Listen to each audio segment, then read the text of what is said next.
Bonjour les poissons, je reviens pour la guidance des poissons pour les 2 prochaines semaines. Cette guidance est intemporelle, donc comme toujours, prends ce qui te parle. Il y a d'autres tirages disponibles sur la chaîne, peut-être qui complémenteront ce tirage. Je tiens à rappeler que je ne suis pas sur les réseaux sociaux, je suis uniquement sur YouTube. Et voilà, je pense que j'ai tout dit pour la mini-introduction. Sur ce, eh bien, on va commencer par voir si le tirage est pour toi, de par déjà l'état d'esprit du moment et l'énergie dans laquelle tu pourrais te trouver actuellement.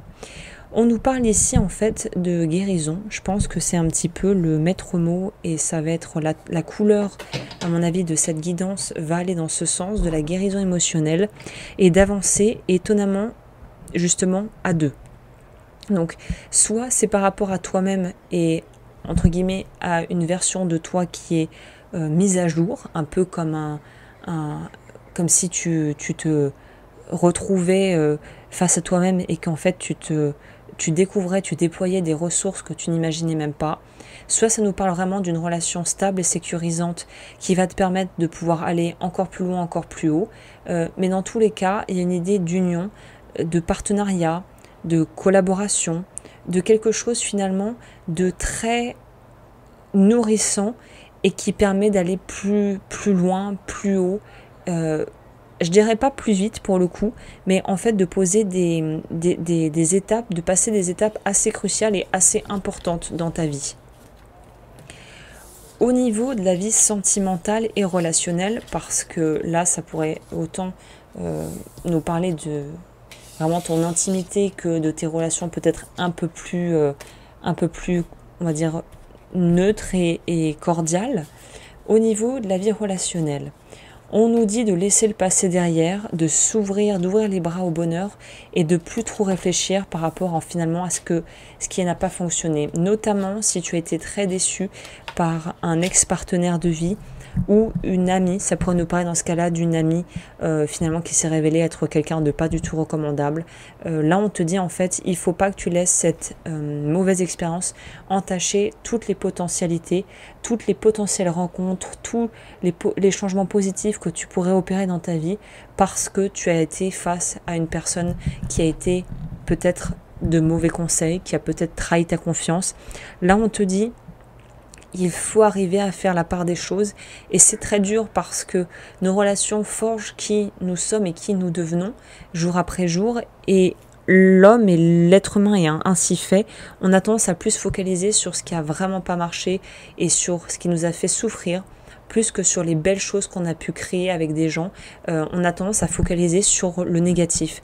Donc ça c'est pareil, un travail un petit peu de l'esprit que de pouvoir arriver à voir le bon, pas dans forcément ce qui a été mauvais, mais avoir le bon concret à côté des choses merdiques, en gros, qui nous sont arrivées. Donc là, on te dit, arrive à mettre de l'équilibre, adoucir et tempérer ton cœur. Et en fait, peut-être que là, tu vas être appelé à rencontrer des gens. En tout cas, on te suggère de sortir, de faire des ateliers, de voir des gens et en fait de pouvoir remplacer l'expérience négative par quelque chose de positif pour que très bêtement, le cerveau, en fait, puisse donner un autre sens à ce que tu vis, à ce que tu pourrais vivre et peut-être aussi à ce que tu as vécu, en fait. Au niveau de la vie matérielle, on nous parle de ne pas être satisfait par rapport à un projet qui nous tenait à cœur. Et on n'arrive peut-être pas à le lancer, peut-être que c'est pas le moment, peut-être que l'état d'esprit n'est pas encore en fait adapté, n'est pas aligné avec ce que tu as envie de faire. Il y a quelque chose qui te pousse à vouloir aller un peu te mettre à couvert, te mettre à l'abri, comme si le plan avait été modifié un petit peu à la dernière minute ou de façon qui ne te plaise pas, peut-être tout simplement. Et là on te dit c'est pas grave, on refera le plan de route, les cafouillages, les problèmes de dernière minute, ça fait partie du jeu. Focalise sur ta santé, vraiment c'est le message qui m'est donné ici de, en fait c'est l'adage un esprit sain dans un corps sain. Je pense que c'est vraiment ce qui se prête le plus à ce qu'on te propose au niveau professionnel, c'est-à-dire que si ton esprit est embrumé, si t'es pas au clair, si t'es aveuglé par la colère, par rapport à une situation que tu peux vivre qui te semble injuste ou tout simplement pas justifiée. Là, on te dit, avant d'agir, sors de la colère. Il faut que tu sortes de cette espèce de transe qu'est la colère, on pourrait dire, de cette espèce de truc hypnotique qui te pousse à voir les choses, mais d'une façon qui n'est pas objective et qui ne va pas servir tes meilleurs intérêts. Par exemple, c'est comme quand on s'emporte et on dit des choses qu'on regrette après.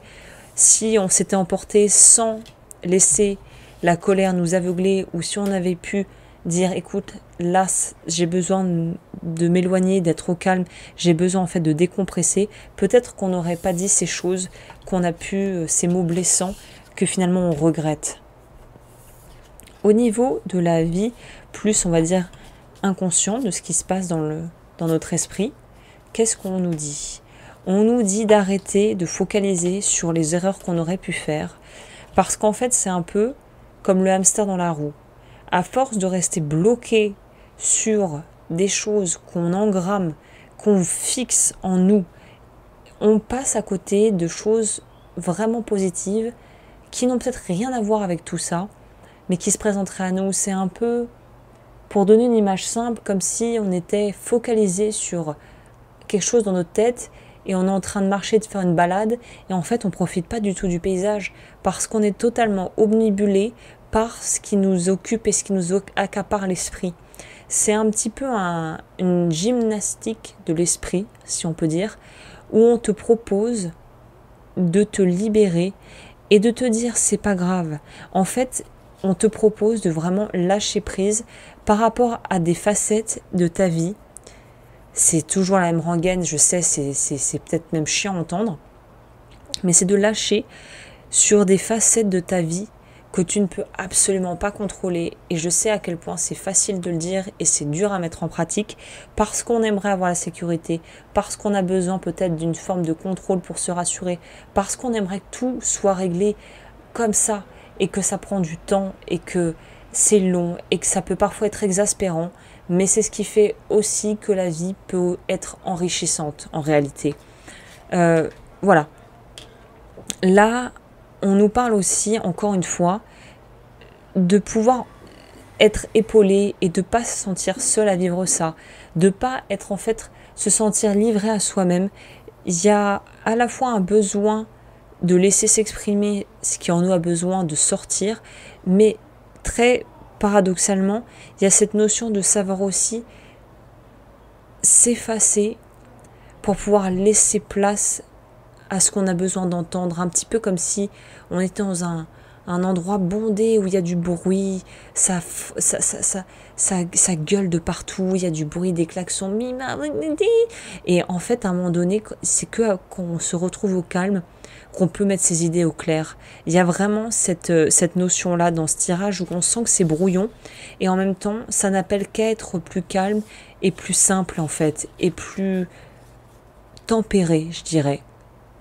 Donc là, le maître mot ici, c'est peut-être d'arrêter de se reprocher des choses et d'arrêter de reprocher à la vie certains épisodes douloureux et de se dire, bon maintenant, si je m'autorisais à peut-être réouvrir mon cœur, que ce soit à travers le fait de faire confiance à quelqu'un nouveau, que ce soit dans le boulot, dans l'amitié ou dans le sentimental, dans la vie intime, c'est est-ce que je peux m'autoriser à me réouvrir mon cœur, parce qu'en fait on ne peut pas vraiment me détruire, personne ne pourra vraiment me mettre à terre.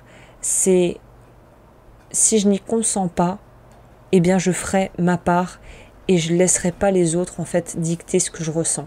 Et c'est très important ici, c'est ce qu'on vous dit qui est primordial. Voilà, bah écoute, je crois que je vais clôturer ce tirage sur ça. N'hésite pas comme toujours à aimer cette vidéo, à commenter, à t'abonner, car ça m'aide en fait à pouvoir promouvoir mon travail sur YouTube. Et si tu aimes ce que je fais, eh bien voilà, c'est une manière simple de pouvoir contribuer et m'aider. Et sur ce, je te dis à très vite pour de nouvelles guidances.